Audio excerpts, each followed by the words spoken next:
10 വർഷത്തെ ഇടവേളയ്ക്ക് ശേഷമാണ് UDF, അതായത് വി ഡി സതീശിൻ്റെ നേതൃത്വത്തിൽ ടീം UDF എന്ന് അധികാരമേറ്റിരിക്കുകയാണ്.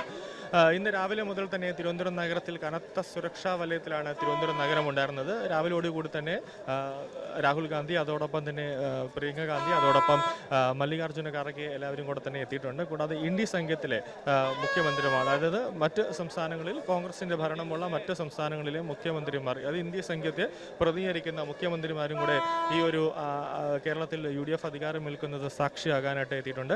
വിജയ് എത്തുമെന്നാണ് പറഞ്ഞിരുന്നതെങ്കിലും പക്ഷേ ചെറിയ സുരക്ഷാ കാരണങ്ങളാൽ വിജയ് എത്തിയിട്ടില്ല എന്നതാണ് അറിയാൻ സാധിക്കുന്നത്. ഇപ്പോൾ രാവിലെ കൃത്യം 10 മണിയോടുകൂടി തന്നെ അധികാരമേൽക്കുന്നതിൻ്റെ എല്ലാ ചടങ്ങുകളും നടന്നു കഴിഞ്ഞു. അതിനുശേഷം ഓരോ സമയത്തായിട്ടും, അതായത് 11 മണിക്കുള്ളിൽ എല്ലാം തീർക്കാനാണ് പ്ലാൻ ചെയ്തിരിക്കുന്നത്. അങ്ങനെ ആദ്യം 10 മണിയോടുകൂടി തന്നെ വി ഡി സതീശൻ മുഖ്യമന്ത്രിയായി അധികാരമേറ്റു. അതിനുശേഷം രമേശ് ചെന്നിത്തല, അങ്ങനെ ഓരോരുത്തരായിട്ട് പോകുന്നു. അതായത് മൊത്തം 21 മന്ത്രിമാരുടെ ഒരു ഇതുണ്ട്.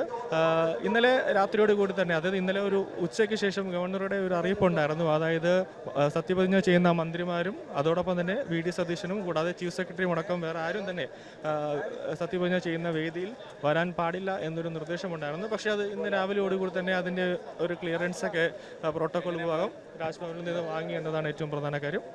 ഇപ്പോൾ വലിയ രീതിയിൽ, അതായത് പാസ്സൊക്കെ എടുത്ത് വന്നവർക്ക് പോലും അകത്തേക്ക് കയറാൻ പറ്റാത്ത ഒരു സാഹചര്യം ഉണ്ടായിരുന്നു. കാരണം ആദ്യം 10,000 പേരെ ഉൾക്കൊള്ളിച്ചുകൊണ്ടാണ് ഒരു ക്രമീകരണം ഉണ്ടായിരുന്നതെങ്കിലും അതിനുശേഷം ഒരു 16,000 പേരെ ഉൾക്കൊള്ളിക്കാം എന്നൊരു തീരുമാനം അവസാന ഘട്ടത്തിലെടുത്തു. പക്ഷേ നമുക്കറിയാം, അനന്തപുരിയെ സംബന്ധിച്ചിടത്തോളം ജനലക്ഷങ്ങൾ ഇങ്ങനെ ഒഴുകി എത്തിക്കൊണ്ടിരിക്കുകയാണ്. കാരണം 10 വർഷത്തിന് ശേഷമുള്ള ഒരു ഭരണം എന്നതാണ് ഏറ്റവും പ്രധാനപ്പെട്ട ഒരു കാര്യം.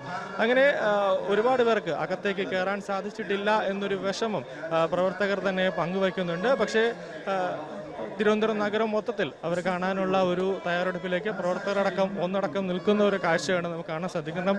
എൻ്റെ പറകിൽ തന്നെ നോക്കിക്കഴിഞ്ഞാൽ അറിയാം, വലിയ രീതിയിലുള്ള ഒരു ജനസാഗരം ഇവിടെ ഇങ്ങനെ ഒരു കടൽ ഇരുമ്പി വരുന്നത് പോലെയുള്ള ഒരു ജനസാഗരം ഉണ്ട് എന്നതാണ് ഏറ്റവും പ്രധാനപ്പെട്ട കാര്യം.